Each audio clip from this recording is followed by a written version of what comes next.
یا یوں کہہ لیجئے کہ اس کے اس نیک عمل کی، اس کی اس نیکی کی قبولیت کی شرائط میں سے جو ایک بنیادی شرط ہے حسن اخلاص والی، اچھی نیت والی، وہ شرط پوری ہو گئی۔ لیکن خدا نخواستہ اگر اس کے برعکس کوئی اور نیت ہے، کوئی اور سوچ ہے، لوگوں کو دکھلانا مقصود ہے، ریاکاری مقصود ہے، کوئی دنیاوی مفاد حاصل کرنا مقصود ہے، تو پھر اس عمل کی قبولیت کی امید بالکل نہیں رکھنی چاہیے، پھر وہ عمل کسی صورت میں قبول نہیں ہے۔ اور نہ صرف یہ کہ وہ عمل قبول نہیں ہے، بلکہ اس عمل کے، اس نیکی کے کرنے والے کو کل قیامت کے دن الٹا اس کی سزا اور اس کا سخت عذاب بھی دیا جائے، جیسا کہ صحیح مسلم میں ایک لمبی حدیث ہے، ابو ہریرہ رضی اللہ تعالی عنہ اس کے راوی۔ اللہ کے پیارے نبی صلی اللہ علیہ وسلم نے 3 لوگوں کا تذکرہ فرمایا، ایک قرآن کا قاری، قرآن کا عالم، اور دوسرے نمبر پہ ایک شخص جو اللہ کی راہ میں مال خرچ کرنے والا، سخی، اور تیسرے نمبر پہ ایک شہید۔ ان 3 لوگوں کا اللہ کے نبی صلی اللہ علیہ وسلم نے تذکرہ فرمایا، اور یہ تینوں لوگ جو اعمال بجا لا رہے ہیں یہ بڑے ہی عظیم عمل ہیں اللہ کی نظر، ان کی قرآن اور حدیث میں بڑی ہی اہمیت ہے۔ اب اللہ کی راہ میں شہید ہونا یہ کوئی معمولی عمل نہیں ہے،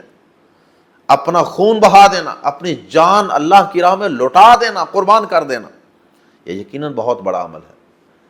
لیکن اگر ایک شخص اس وجہ سے اللہ کی راہ میں جہاد کرنے کے لیے گیا کہ لوگ کہیں بڑا بہادر ہے، تو شہادت جیسا عظیم عمل بھی ردی کی ٹوکری میں پھینک دیا جائے۔ اور اس حدیث کے اندر اللہ کے نبی صلی اللہ علیہ وسلم نے ان تینوں لوگوں کے سخت ترین عذاب کا تذکرہ فرمایا۔ تو اللہ کے یہ بڑے عظیم عمل ہیں۔ اب قرآن سیکھنا بھی دیکھ لیجئے، خیرکم من تعلم القرآن وعلمہ، تو میں سے سب سے بہترین وہ شخص ہے جو قرآن سیکھتا اور سکھاتا ہے۔ لیکن وہی قرآن سیکھنا سکھانا جو اتنا عظیم عمل ہے، اس کی تجوید سیکھنی، اس کی قرات سیکھنی، اس کا ناظرہ سیکھنا، اس کا پڑھنا پڑھانا سیکھنا، اور اس کی صرف اور نحو اور گرامر سیکھنی، اور اس قرآن کا ترجمہ سیکھنا، اس کی تفسیر سیکھنی، یہ ساری کی ساری چیزیں بڑا ہی اللہ کے ہاں عظیم عمل ہے۔ لیکن نیت کی خرابی کی وجہ سے،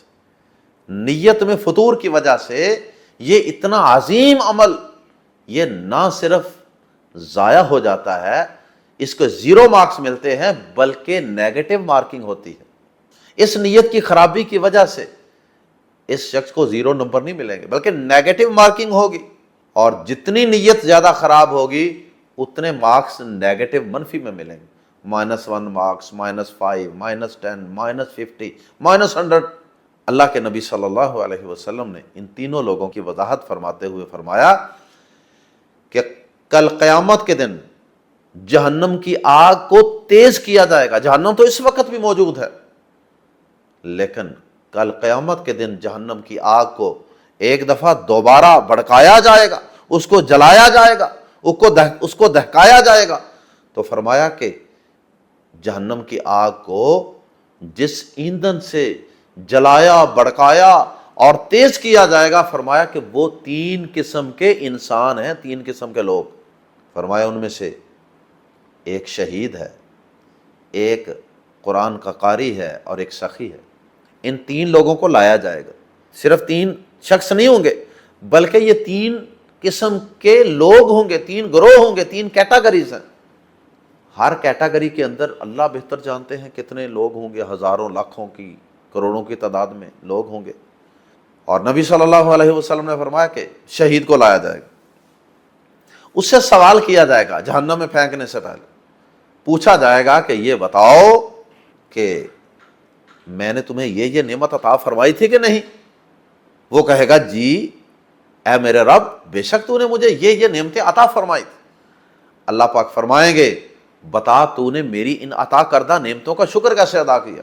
وہ کہے گا یا اللہ، جو تو نے مجھے نعمتیں عطا فرمائی تھی، جوانی تھی، صلاحیت تھی، طاقت تھی، قوت تھی، مال تھا،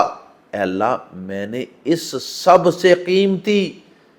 تیری سب سے قیمتی عطا کردہ نعمت اپنی جان کو تیرے دین کی سر بلندی کے لیے قربان کر دیا، میں نے اپنی گردن کو کٹوا دیا، اپنے خون کو بہا دیا، اپنی جان کو تیرے رستے میں پیش کر دیا۔ حدیث کے الفاظ ہیں، اللہ پاک فرمائیں گے کذبتا کذبتا، تو جھوٹ بولتا ہے، تو نے یہ خون اس لیے نہیں بہایا تھا، تو اس لیے میدان جہاد میں لڑنے کے لیے گیا تھا، اپنی گردن کٹوانے کے لیے گیا تھا کہ لوگ کہیں گے کتنا بڑا مجاہد ہے، لوگ کہیں گے کہ کتنا جری اور بہادر نوجوان ہے، کیسی جواں مردی سے لڑا ہے، کیسے سینے پہ گولیاں کھائی ہیں، تلواریں کھائی ہیں۔ تیری نیت مجھے راضی کرنے کی نہیں تھی، میرے دین کے غلبے کے لیے نہیں تھی، لوگوں کو دکھانے کی تھی۔ اسے گھسیٹ کر الٹے منہ جہنم میں پھینک دیا جائے گا، اور پھر اس جیسے اور بھی کئی لوگ پھینکے جائیں گے جو اسی غلط نیت کے ساتھ، نیت کی خرابی کے ساتھ جو میدان جہاد میں پہنچے تھے، اور پھر اس شخص کی اس باڈی اور جسم سے اللہ پاک جہنم کی آگ کو بھڑکائیں گے، تیز کریں گے۔ اور اس کے بعد آپ نے فرمایا کہ اسی طرح پھر ایک اور کیٹاگری اللہ کی عدالت میں پیش کی جائے گی۔ یہ ان لوگوں کی کیٹاگری ہوگی جو دنیا کے اندر قرآن کے قاری تھے، بڑی خوبصورت آواز میں قرآن پڑھتے تھے، یا قرآن کے عالم تھے۔ ان لوگوں کو بھی لایا جائے گا، پوچھا جائے گا، ایک ایک بندے کو پوچھا جائے گا، بتاؤ میں نے تجھے یہ نعمت دی، یہ دی، خوبصورت آواز دی، میں نے تجھے روانگی والی زبان دی، یہ نعمت دی، یہ نعمت دی۔ اللہ پاک نعمتیں گنائیں گے، نعمتیں گنائیں گے، اور نعمتیں گنانے کے بعد کہیں گے بتاؤ میرا شکر کیسے ادا کیا۔ وہ کہے گا یا اللہ میں نے تیری کتاب کا علم دن رات لوگوں کو سکھایا، دن رات لوگوں کو قرآن سنایا، پڑھایا، سمجھایا،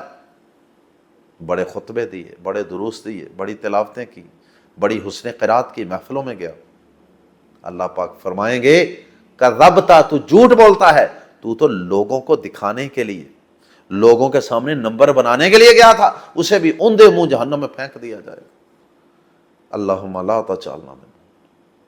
تیسرے نمبر پہ ایسے ہی ایک سخی کو لایا جائے گا جو کہے گا کہ یا اللہ میں دن رات تیری راہ میں، تیری رضامندی کے لیے مال کو خرچ کرتا رہا، بہاتا رہا۔ اللہ پاک فرمائیں گے کسبتا کسبتا، تو جھوٹ بولتا ہے، پھر اسے بھی گھسیٹ کر اوندے منہ، الٹے منہ جہنم میں پھینک دیا جائے گا، اور کہا جائے گا تو لوگوں کو دکھانے کے لیے اور لوگوں سے کہلوانے کے لیے کہ میں بڑا سخی ہوں، میں تو حاتم تائی کی اولاد ہوں، میں بڑا مال خرچ کرتا ہوں، یہ کہلوانے کے لیے تو نے مال خرچ کیا تھا، اسے بھی اسی طرح جہنم میں پھینک دیا جائے۔ اللہم لا تجعلنا منہم۔ اب دیکھیے تین کتنے عظیم عمل کرنے والے لوگ ہیں، لیکن جہنم میں الٹے منہ پھینکے جا رہے ہیں، جہنم کی آگ ان کے جسموں سے تیز کی جا رہی ہے، بطور ایندھن ان کے جسم جلائے جائیں گے آگ میں۔ اللہم لا تجعلنا منہم۔ ابو ہریرہ رضی اللہ تعالیٰ عنہ نے جب یہ حدیث سنائی تھی نا، تو وہ اس حدیث کو سنانے کے بعد بے ہوش ہو کے گر پڑے تھے۔ اللہ اکبر۔ اسی طرح اس حدیث سے ضمناً اس بات کا بھی پتہ چلا کہ اگر کوئی انسان دنیا کا بھی کوئی کام کرتا ہے، اگر دنیا کے کسی کام کو کرتے وقت بھی اس کی نیت اچھی ہو جائے تو انشاءاللہ دنیا کے اس کام کا بھی انشاءاللہ اللہ کے ہاں اجر و ثواب ملے گا۔ مثال کے طور پہ ایک شخص موٹر سائیکل خریدتا ہے، کار خریدتا ہے، اور اس کی نیت یہ ہے کہ یا اللہ میں اس سواری پہ بیٹھ کے، تیرے گھر میں مسجد دور ہے، میں نماز پڑھنے کے لیے چلا جایا کروں گا، یا اللہ میں تیری اس گاڑی کو، تیری دی ہوئی اس سواری کو تیرے دین کی دعوت کے لیے، تیرے دین کی خدمت کے لیے انشاءاللہ میں اس میں سفر کیا کروں گا، دوسرے محلوں میں، دوسرے علاقوں میں، دوسرے شہروں میں جایا کروں گا، تیرے دین کا پرچار کروں گا۔ اب وہ سواری ہے تو اس کی ذاتی ضرورت ہے، تو دنیا کا بظاہر ایک کام ہے، لیکن اگر اس کے اندر بھی اس کی نیت اچھی ہو تو انشاءاللہ وہ گاڑی خریدنا اور گاڑی پہ پیسے لگانا، انویسٹمنٹ کرنا، اس کی مینٹیننس، ساری چیزیں اس کے لیے باعث اجر و ثواب بن جائیں گی۔ اور اسی طرح کوئی آدمی مکان لیتا ہے اور مکان وہ مسجد کے قریب لیتا ہے، نیت یہ ہے کہ یا اللہ مسجد کے قریب جاؤں گا، میرے بچے نمازی بن جائیں گے، تو انشاءاللہ اب وہ گھر خریدنے میں جو پیسہ انویسٹ کر رہا ہے حسن نیت کی وجہ سے، نیت کی اچھائی کی وجہ سے، اللہ پاک انشاءاللہ اس بظاہر دنیا کے ایک عمل کے اندر بھی اس کے لیے اجر و ثواب پیدا فرما دے۔ اللہ پاک کہنے والے اور سب سننے والوں کو اپنی نیتوں کو خالص اپنی رضا کے لیے بنانے کی توفیق عطا فرمائے، اور اللہ ہمیں اپنی نیتوں کی میل کچیل کو اور نیتوں کے اندر موجود میل کچیل اور نیتوں کے اندر موجود فتور کو اللہ پاک دور کرنے کی، اپنے اعمال سے ریاکاریوں کو اللہ دور کرنے کی توفیق عطا فرمائے۔ سبحانک اللہم و بحمدک اشہد ان لا الہ الا انت استغفرک و اتوب الیک۔